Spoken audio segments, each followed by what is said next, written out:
ದುಡ್ಡು ಕಂಡರೆ ಮನುಷ್ಯತ್ವನು ಮರೆಯೋರು ಇರುವ ಕಾಲ ಇದು. ಇಂತಹ ಕಾಲದಲ್ಲಿ ಅನೇಕರು ತತ್ವ ಸಿದ್ಧಾಂತಗಳನ್ನೆಲ್ಲ ಗಂಟು ಮೂಟೆ ಕಟ್ಟಿ ಬಾವಿಗೆ ಎಸೆದಿದ್ದಾರೆ. ಇಂತಹ ಕಾಲದಲ್ಲಿ ಹಣಕ್ಕೋಸ್ಕರ, ಆಸ್ತಿಗೋಸ್ಕರ, ಒಂದು ಅರ್ಧ ಸೈಟ್ಗೋಸ್ಕರ ಮನೆಯಲ್ಲಿಯೇ ಬಿರುಕು ಮೂಡುತ್ತೆ, ವೈರತ್ವ ಬೆಳೆಯುತ್ತೆ. ತಂದೆ ಮಗ ಇರಬಹುದು, ಅತ್ತೆ ಸೊಸೆ ಇರಬಹುದು, ಗಂಡ ಹೆಂಡತಿ ಇರಬಹುದು, ಅಥವಾ ಅಕ್ಕ ತಮ್ಮ ಇಲ್ಲ ಅಣ್ಣ ತಂಗಿಯೇ ಆಗಿರಬಹುದು. ಹಣದ ಮುಂದೆ ಸಂಬಂಧಗಳು ಕಳಚಿ ಬೀಳುತ್ತವೆ. ಹಣ ಮತ್ತು ಆಸ್ತಿಯ ಮೇಲಿನ ವ್ಯಾಮೋಹದಿಂದ ಸಂಬಂಧಗಳು ಮಣ್ಣು ಪಾಲಾಗುತ್ತವೆ. ಇದಕ್ಕೆ ಬಿಗ್ ಬಾಸ್ ಸ್ಪರ್ಧಿ ರಂಜಿತ್ ಮತ್ತು ಅವರ ಅಕ್ಕ ರಶ್ಮಿ ನಡುವೆ ಹಾದಿ ಬೀದಿ ರಂಪ ಸದ್ಯದ ಉದಾಹರಣೆ ಅಂತಾನೆ ಹೇಳಬಹುದು. ಹೌದು, ಎಲ್ಲರಿಗೂ ಗೊತ್ತಿರುವಂತೆ ಬಿಗ್ ಬಾಸ್ ರಂಜಿತ್ ಮತ್ತು ಅವರ ಅಕ್ಕ ರಶ್ಮಿ ಅವರ ನಡುವಿನ ಆಸ್ತಿ ಕಲಹ ಭುಗಿಲೆದ್ದಿದೆ. ಪರಸ್ಪರ ಇಬ್ಬರು ಆರೋಪ ಹಾಗೂ ಪ್ರತ್ಯಾರೋಪಗಳನ್ನು ಮಾಡುತ್ತಿದ್ದಾರೆ.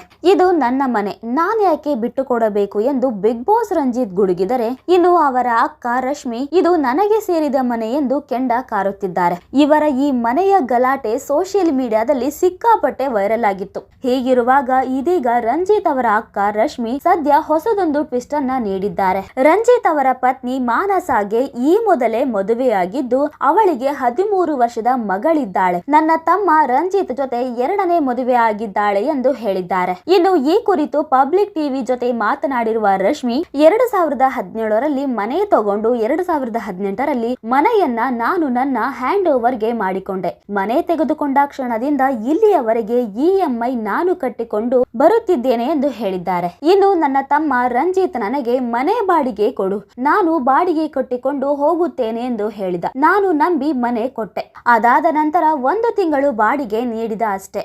ಇನ್ನು 2ನೇ ತಿಂಗಳು ಮನೆ ಬಾಡಿಗೆ ಕೇಳಿದರೆ ನನ್ನ ಹೆಂಡತಿಗೆ ಹೆಸರಿಗೆ ಮನೆ ಬರೆದು ಕೊಡು ಅಂತಾನೆ. ನಾನು ಕಷ್ಟಪಟ್ಟು ತಗೊಂಡಿದ್ದು ಅವನ ಹೆಂಡತಿ ಹೆಸರಿಗೆ ಬರೆಯೋದಕ್ಕ ಎಂದು ಪ್ರಶ್ನೆ ಕೇಳಿದ್ದಾರೆ. 2018ರಲ್ಲಿ 1, 2019ರಲ್ಲಿ 1, 2 ಫ್ಲಾಟ್ ಗಳನ್ನ ನಾನು ಒಂದೇ ಕಡೆ ತಗೊಂಡಿದ್ದು ಎಂದು ಹೇಳಿರುವ ರಂಜಿತ್ ಅವರ ಅಕ್ಕ ರಶ್ಮಿ, ನಾನು ಕೆಲಸಕ್ಕೆ ಹೋಗುವ ಮಹಿಳೆ, ಗೃಹಿಣಿ ಅಲ್ಲ. ಒಂದು ಫ್ಲಾಟ್ ನ ಬಾಡಿಗೆಗೆ ಕೊಟ್ಟು ಅಲ್ಲಿಂದ ಬಂದ ಹಣವನ್ನು ಕಟ್ಟಿಕೊಂಡು ಹೇಗೋ ಮನೆ ತೂಗಿಸಿಕೊಂಡು ಹೋಗ್ತಿದ್ದೆ ಎಂದು ಹೇಳಿದ್ದಾರೆ. ಇಲ್ಲಿಯವರೆಗೆ EMI ನಾನು ಕಟ್ಟಿಕೊಂಡು ಬಂದು ಮನೆ ಸಂಭಾಳಿಸಿಕೊಂಡು ಬಂದಿದ್ದೇನೆ ಎಂದು ಹೇಳಿದ್ದಾರೆ. ಇನ್ನು ನನ್ನ ತಂದೆ ಅದೇ ಮನೆಯಲ್ಲೇ ಇದ್ದಾರೆ, ತಾಯಿ ತೀರಿಕೊಂಡ ಜಾಗ ಅದು ಅಂತ ಅವರು ಅಲ್ಲಿಯೇ ಇರುತ್ತಾರೆ ಎಂದು ಹೇಳಿರುವ ರಶ್ಮಿ, 1.5 ತಿಂಗಳಾಯ್ತು ಅಪ್ಪನಿಗೆ ಊಟ ತಿಂಡಿ ಏನೂ ನೀಡಿಲ್ಲ. ಅಪ್ಪ ನಮ್ಮ ಮನೆಯಲ್ಲಿ ಊಟ ಮಾಡುತ್ತಾರೆ, ಕೆಳಗೆ ಫ್ಲಾಟ್ ಗೆ ಹೋಗಿ ಮಲಗುತ್ತಾರೆ. ಮೊನ್ನೆ ಅಪ್ಪ ಅವನ ಮನೆಗೆ ಹೋದಾಗ ಬಾಗಿಲು ತೆಗೆಯದೆ ಅಪ್ಪ ಬೇಸ್ಮೆಂಟ್ ನಲ್ಲಿ ಮಲಗಿದ್ದರು. 75 ವರ್ಷದ ಅಪ್ಪನಿಗೆ ಬಾಗಿಲು ತೆಗೆಯದೆ ಹೊರಗೆ ಹಾಕಿದಾಗ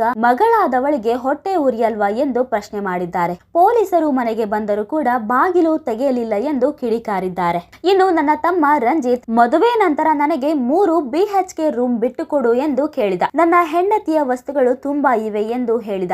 ಅದಲ್ಲದೆ ಅವಳಿಗೊಬ್ಬಳು ಮಗಳಿದ್ದಾಳೆ, ಮಗಳಿಗೊಂದು ರೂಮ್ ಬೇಕು, ನಮಗೊಂದು ರೂಮ್ ಬೇಕು, ಇನ್ನು ಅಪ್ಪ ಒಂದು ರೂಮ್ ನಲ್ಲಿ ಇರುತ್ತಾರೆ ಎಂದು ಹೇಳಿದ. ರಂಜಿತ್ ಹೆಂಡತಿಗೆ 13 ವರ್ಷದ ಮಗಳಿದ್ದಾಳೆ, ಮಾನವೀಯತೆ ದೃಷ್ಟಿಯಿಂದ ನಾನು ಅವಳಿಗೆ ರೂಮ್ ಬಿಟ್ಟುಕೊಟ್ಟೆ ಎಂದು ರಂಜಿತ್ ಅವರ ಅಕ್ಕ ರಶ್ಮಿ ಹೇಳಿದ್ದಾರೆ. ಇನ್ನು ಅವನ ಹೆಂಡತಿಗೆ ಈಗಾಗಲೇ ಮದುವೆ ಆಗಿತ್ತು, ಹಾಗೆ 13 ವರ್ಷದ ಮಗಳಿದ್ದಾಳೆ. ಇದು ಅವರ 2ನೇ ಮದುವೆ. ಅದೆಲ್ಲವೂ ಅವರ ವೈಯಕ್ತಿಕ ವಿಷಯ, ಅದು ನನಗೆ ಬೇಕಿಲ್ಲ. ಬಾಡಿಗೆ ಕೊಡುತ್ತೇನೆ ಎಂದು ಅವನು ಹೇಳಿದ್ದಕ್ಕೆ ನಾನು ಮನೆ ಬಿಟ್ಟುಕೊಟ್ಟೆ ಎಂದು ರಂಜಿತ್ ಅವರ ಅಕ್ಕ ರಶ್ಮಿ ಹೇಳಿದ್ದಾರೆ.